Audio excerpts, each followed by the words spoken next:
ដីខ្មែរជីវ៉ាជាយកអាសាសាច់ញិនមិនថាយកអាទៀតបង្កែបានទៀតមិនហត់ឡើយបើធ្វើការទាំងយប់ធ្វើទាំងថ្ងៃមិនខ្លាចក្តៅការងារក្នុងក្រៅធានាឲ្យបើមកអែមមកធានាមកអែមមកធានាមកអែមមកធានាមកអែ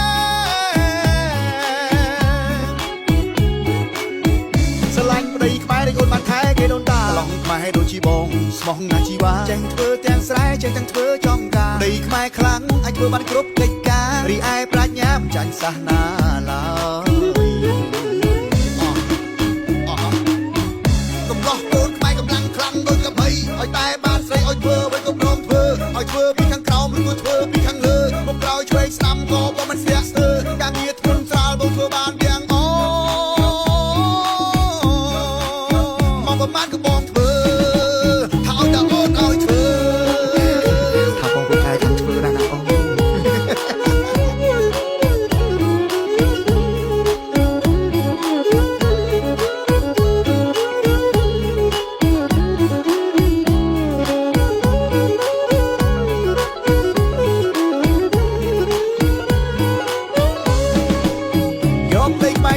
យកអាសាសាច់ញិនមិនថាយកអាទៀតបង្កែបានទៀតមិនហត់ឡើយបើធ្វើការទាំងយប់ធ្វើទាំងថ្ងៃមិនខ្លាចក្តៅ